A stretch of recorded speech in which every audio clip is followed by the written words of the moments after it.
Hi hello ನಮಸ್ಕಾರ ಎಲ್ಲ ಹೇಗಿದ್ದೀರಾ ಎಲ್ಲ ಚೆನ್ನಾಗಿದ್ದೀರಾ ಅಂತ ಭಾವಿಸ್ತೀನಿ. ನಾನು ಕೂಡ ತುಂಬ ಚೆನ್ನಾಗಿದ್ದೀನಿ. Welcome back to my YouTube channel.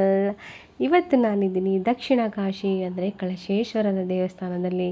ಯಾರೆಲ್ಲ ಕಳಶೇಶ್ವರನ ದೇವಸ್ಥಾನ ನೋಡಿದ್ದೀರಾ ಕಮೆಂಟ್ ಮಾಡೋದನ್ನು ಮರಿಬೇಡಿ. ತುಂಬ ದೊಡ್ಡ ದೇವಸ್ಥಾನ. ಕಳಸ ಅಂದರೆ ನಂಗೆ ತುಂಬ ಇಷ್ಟ. ಸೊ ಕಳಶೇಶ್ವರ ದೇವಸ್ಥಾನದ ವಿಡಿಯೋ ಮಾಡ್ತಾಯಿದ್ದೀನಿ.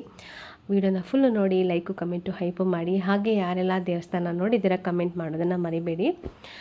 ಈಗ ಕಳಶೇಶ್ವರನ ದೇವಸ್ಥಾನ ತುಂಬ ಚೆನ್ನಾಗಿ ಅಭಿವೃದ್ಧಿಯಾಗಿದೆ. ಚೌಟ್ರಿ ಎಲ್ಲ ಮಾಡಿದ್ದಾರೆ ಇವಾಗ. ನೋಡೋಕ್ಕೆ ಮಾತ್ರ ತುಂಬ ಚೆನ್ನಾಗಿದೆ.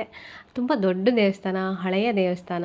ಈ ದೇವಸ್ಥಾನದಲ್ಲಿ ತುಂಬ ಫಿಲಮ್ಸ್ನ ತೆಗೆದಿದ್ದಾರೆ. ಶ್ರಾವಣ ಬಂತು, ರಾಜ್ಕುಮಾರ್ ಸರ್ ಫಿಲಮು, ಅದು ತುಂಬ ಹಳೆಯ ಫಿಲಮು. ನಮಗೆ ಗೊತ್ತೇ ಇಲ್ಲ, ನಮ್ಗೆ ಗೊತ್ತೇ ಇಲ್ಲ, ಅಷ್ಟು ಹಳೆಯ ಫಿಲಮ್ ಇದು. ಅದೆಲ್ಲ ಇಲ್ಲಿ ತೆಗೆದಿದ್ದಾರೆ. ನನಗೆ ಗೊತ್ತಿರೋ ಪ್ರಕಾರ ಶ್ರಾವಣ ಬಂತು ಒಂದು ಅನಿಸುತ್ತೆ. ಮತ್ತು ಇನ್ನೂ ಯಾವ್ಯಾವ ಫಿಲಮ್ ತೆಗೆದಿರೋ ನನಗೆ ಅಷ್ಟು ಗೊತ್ತಿಲ್ಲ. ಆ ಮೂವಿ ಎಲ್ಲ ತೆಗೆದಿದ್ದಾರೆ. ತುಂಬ ಚೆನ್ನಾಗಿರೋ ದೇವಸ್ಥಾನ. ನೀವು ಹೊರನಾಡಿಗೆ ಹೋಗ್ಬೇಕಾದ್ರೆ ಫಸ್ಟೇ ಸಿಗುತ್ತೆ ಕಳಸ. ಹೊರನಾಡಿಗೆ ಹೋಗ್ಬೇಕಾದ್ರೆ ದಯವಿಟ್ಟು ಈ ದೇವಸ್ಥಾನ ವಿಸಿಟ್ ಮಾಡಿ ದೇವಸ್ಥಾನದ ಇತಿಹಾಸದ ಬಗ್ಗೆ ತಿಳ್ಕೊಳ್ಳಿ, ಆಯಿತಾ?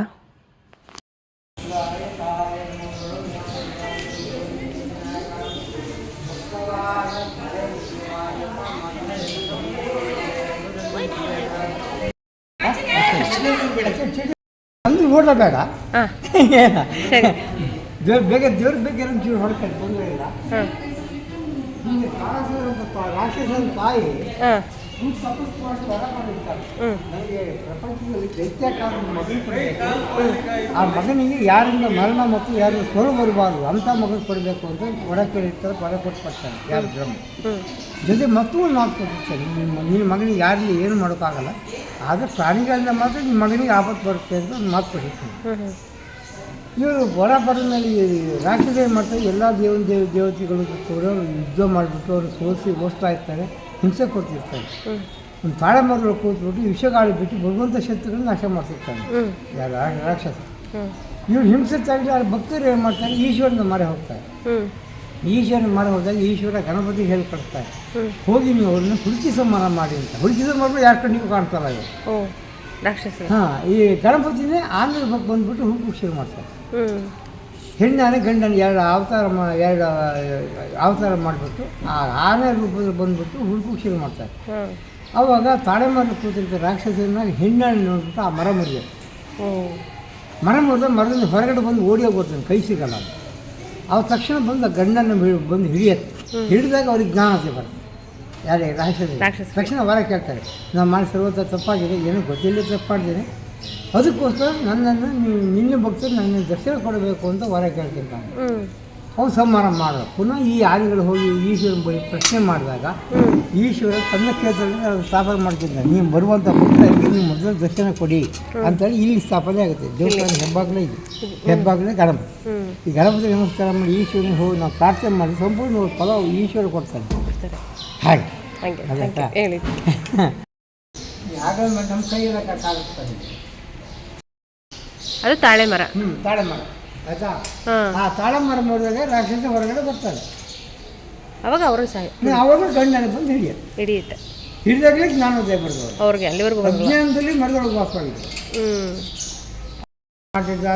ಮಾತು ದುಂದಾಯನ್ ಮಾತು ಕನ್ಯಾನ್ ಗಣಪಾನ್ ಮಾತು ರಾನ್ ಮಾತು ದಾಯಾನ್ ಮಾತು ಭಗಾನ್ ಮಾತು ರಾಯನ್ ಮಾ ವಾಗೀಶಾಯನ್ ಮಾತು ಗಬಿಲ್ವ ಪ್ರಿಯಮ್ಮಕ.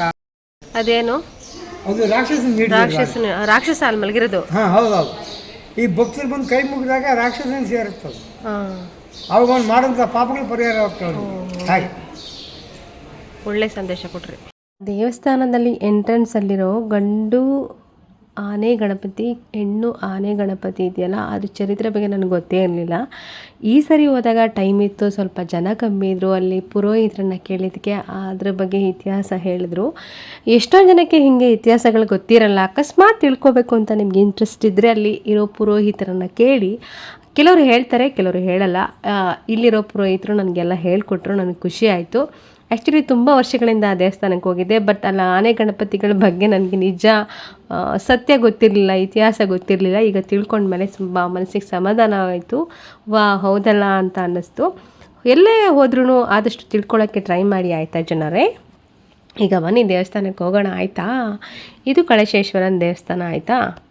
ಚಿಕ್ಕಮಗಳೂರು ಜಿಲ್ಲೆಯ ಕಳಸದಲ್ಲಿರುವ ಭದ್ರಾ ನದಿಯ ತೀರದ ಕಳಶೇಶ್ವರನ ದೇವಸ್ಥಾನವು ದಕ್ಷಿಣ ಕಾಶಿ ಎಂದೇ ಪ್ರಸಿದ್ಧಿಯಾಗಿದೆ. ಪುರಾಣಗಳ ಪ್ರಕಾರ ಹಿಮಾಲಯದಲ್ಲಿ ಶಿವ ಪಾರ್ವತಿಯರ ವಿವಾಹದ ವೇಳೆ ಭೂಮಿಯು ಸಮತೋಲನ ಕಳೆದುಕೊಳ್ಳಲು ಶಿವನು ಅಗಸ್ತ್ಯ ಮುನಿಗಳನ್ನು ದಕ್ಷಿಣಕ್ಕೆ ಕಳುಹಿಸಿದರು. ಅಗಸ್ತ್ಯರು ಈ ಸ್ಥಳದಲ್ಲಿ ಶಿವನನ್ನು ಪ್ರತಿಷ್ಠಾಪಿಸಿ ಪೂಜಿಸಿದರು ಎಂದು ಇತಿಹಾಸನೇ ಇದೆ ಆಯಿತಾ. ಅಗಸ್ತ್ಯ ಮುನಿಗಳು ಪ್ರತಿಷ್ಠಾಪಿಸಿದ ಈ ಶಿವಲಿಂಗನೇ ಇದು. ಇದಕ್ಕೆ ಪ್ರತಿನಿತ್ಯ ಅಭಿಷೇಕ ನಡೀತಾನೆ ಇರುತ್ತೆ. ಆ ಶಿವಲಿಂಗಕ್ಕೆ ಕೈ ಮುಗಿದು ಒಳ್ಳೆಯದಾಗಲಿ ಅಂತ ಕೇಳ್ಕೊಳ್ಳಿ. ಯಾರೆಲ್ಲ ಈ ವಿಡಿಯೋ ನೋಡ್ತಿದ್ರೆ ಎಲ್ಲರಿಗೂ ಒಳ್ಳೆಯದಾಗಲಿ ಅಂತ ಹೇಳ್ತಾ, ಈ ದೇವಾಲಯವು ಸುಮಾರು 12ನೇ ಶತಮಾನದಷ್ಟು ಹಳೆಯದಾಗಿದ್ದು ವಿದರ್ಭ ರಾಜ ಶ್ರುತಬಿಂದುವಿನ ಆಳ್ವಿಕೆಯಲ್ಲಿ ನಿರ್ಮಿಸಲ್ಪಟ್ಟಿದ್ದೆಂದು ನಂಬಲಾಗಿದೆ. ಕಳಸದ ಹಿನ್ನೆಲೆ ತಿಳ್ಕೊಳಕ್ಕೋದ್ರೆ ಇಲ್ಲಿ ಅಗಸ್ತ್ಯರು ಶಿವನನ್ನು ಪ್ರತಿಷ್ಠಾಪಿಸಿದಾಗ ಪಾರ್ವತಿಯು ತೀರ್ಥ ರೂಪದಲ್ಲಿ ದೇವಿಯ ವಿಗ್ರಹದೊಳಗೆ ಪ್ರವೇಶಿಸಿದಳು. ಆಗ ಈ ಸ್ಥಳಕ್ಕೆ ಕಳಸ ಎಂಬ ಹೆಸರು ಬಂತು. ಹಾಗೆ ಇಲ್ಲಿ ವರ್ಷಕ್ಕೊಮ್ಮೆ ಗಿರಿಜಾ ಕಲ್ಯಾಣ ಎಂಬ ಜಾತ್ರೆ ರೂಪದಲ್ಲಿ ಒಂದು ಹಬ್ಬ ನಡೆಯುತ್ತೆ, ಜಾತ್ರೆ ನಡೆಯುತ್ತೆ. ತುಂಬ ಚೆನ್ನಾಗಿರುತ್ತೆ. ದೇವಸ್ಥಾನ ಒಂದು ಸುತ್ತ ಹಾಕಿದ್ವಿ. ಅಲ್ಲಿಂದ ಆಚೆ ಬಂದರೆ ಸ್ವರ್ಗನೇ ಕಾಣುತ್ತೆ. ಯಾಕೆ ಗೊತ್ತಾ, ಅದು ನಮ್ಮ ಮಲೆನಾಡಲ್ವಾ, ಅದಕ್ಕೆ ಸ್ವರ್ಗನೇ ಇದೆ ಅಲ್ಲಿ. ನನಗೆ ಕಳಸ ಅಂದರೆ ತುಂಬ ಇಷ್ಟ. ನನ್ನ ಜೀವನದಲ್ಲಿ ನನ್ನ ತಂದೆಯೊಂದಿಗೆ ಕಳೆದ ಕ್ಷಣಗಳು, ದಿನಗಳು ಇಲ್ಲಿ ಮಾತ್ರ ಸಿಗೋದು. ಕಳಸನ ನನ್ನ ಜೀವನದಲ್ಲಿ ಮರೆಯೋಕ್ಕೆ ಆಗಲ್ಲ. ಕಳಸ ಅಂದರೆ ನನಗೆ ತುಂಬ ಇಷ್ಟ, ನನ್ನ ಪ್ರಾಣ, ನನ್ನ ಕಳಸ. ಕನಸಲ್ಲಿ ಇರೋ ಖುಷಿ ನನಗೆಲ್ಲೂ ಸಿಗಲ್ಲ ಅನಿಸುತ್ತೆ. ಅಷ್ಟೇ ಅಳು ಬರುತ್ತೆ ಕೂಡ ಅಲ್ಲಿ ಹೋದಾಗ ನನಗೆ. ಯಾಕೆಂದರೆ ಬೇಡ ಬಿಡಿ ಅಂತೆಲ್ಲ ಹೇಳೋದು. ನನ್ನ ಕಳಸ ನನಗೆ ತುಂಬ ಇಷ್ಟ. ನೋಡಿ, ಎಕ್ಕಡೆ ನೋಡ್ರು ನೇಚರು ಖುಷಿ ಆಗುತ್ತೆ. ನೋಡಿ, ಸ್ವರ್ಗನೇ ಕಣ್ಮುಂದೆ ಬಂದಂಗಿರುತ್ತೆ. ಅಲ್ಲಿಂದ ಇನ್ನೊಂದು ದೇವಸ್ಥಾನ ಇದೆ ಇಲ್ಲಿ, ಸರ್ವಾಂಗ ಸುಂದರಿ ಅಮ್ಮನವರು ಅಂತ.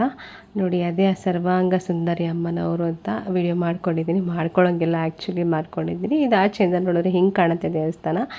ಇಲ್ಲಿ ಒಂದು ಸುಪ್ರಸಿದ್ಧ ಮೂವಿ ಯಾವುದು ಅದು ಹೇಳಿದ್ರೆ ಶ್ರಾವಣ ಬಂತು. ಆ ಮೂವಿ ತುಂಬ ಕ್ಲಿಪ್ಸ್ನ ಇಲ್ಲೇ ಶೂಟ್ ಮಾಡಿದ್ದಾರೆ ಆಯಿತಾ. ಯಾರೆಲ್ಲ ನೋಡಿಲ್ಲ ಶ್ರಾವಣ ಬಂತು ಒಂದ್ಸರಿ ನೋಡಿ ಆಯಿತಾ. ಕಳಸ ಅಕ್ಕಪಕ್ಕನೇ ಶೂಟಿಂಗ್ ನಡೆದಿರೋದು. ಬಾನಿನ ಅಂಚಿಂದ ಬಂದೆ ಬಳಿ ನಿಂದೆ ಅಂತ ಸಾಂಗ್ ಬರುತ್ತೆ, ಅದು ಕೂಡ ಇಲ್ಲೇ ಶೂಟ್ ಮಾಡಿರೋದು. ಆಮೇಲೆ ಗುಬ್ಬಚ್ಚಿ ಸಂತತಿ ಕಡಿಮೆ ಆಗಿದೆಯಲ್ಲ, ಆದರೆ ಹೊರನಾಡಲ್ಲಿ ಕಳಸದಲ್ಲಿ ತುಂಬ ಗುಬ್ಬಚ್ಚಿಗಳಿದೆ ಆಯಿತಾ. ಇನ್ನು ದೇವಸ್ಥಾನ ನೋಡಿದಿರಲ್ಲ ಹೇಗಿದೆ ಅಂತ ಹೇಳೋದನ್ನು ಮರಿಬೇಡಿ. ಈ ವಿಡಿಯೋ ಯಾರೆಲ್ಲ ಫುಲ್ಲು ನೋಡಿದ್ದೀರಾ ಎಲ್ಲರಿಗೂ ನನ್ನ ತುಂಬ ಹೃದಯದ ಧನ್ಯವಾದಗಳು. ಮತ್ತೆ ಮುಂದಿನ ವಿಡಿಯೋದೊಂದಿಗೆ ಸಿಗ್ತೀನಿ. ಹಾಗೆ ಇಲ್ಲಿ ಮೇನ್ ರೋಡ್ ಕಾಣಿಸ್ತಿದೆ ನೋಡಿ, ಇದು ಕಳಸದ ಮೇನ್ ರೋಡು. ಇಲ್ಲಿಂದ 7 ಕಿಲೋಮೀಟ್ರ್ ಮುಂದೆ ಹೋದರೆ ಹೊರನಾಡು ಸಿಗುತ್ತೆ. ಹೊರನಾಡಿನ ವಿಡಿಯೋ ಕೂಡ ಪೋಸ್ಟ್ ಮಾಡಿದ್ದೀನಿ, ಅದನ್ನು ನೋಡಿ. ಯಾರೆಲ್ಲ ವಿಡಿಯೋ ನೋಡಿದರೆ ಎಲ್ಲರಿಗೂ ನನ್ನ ತುಂಬ ಹೃದಯದ ಧನ್ಯವಾದಗಳು. ಏನಾದರೂ ತಪ್ಪು ಮಾಹಿತಿ ಕೊಟ್ಟಿದ್ರೆ ದಯವಿಟ್ಟು ಕ್ಷಮೆ ಇರಲಿ ಅಂತ ಹೇಳ್ತಾ, thank you for watching. Bye bye.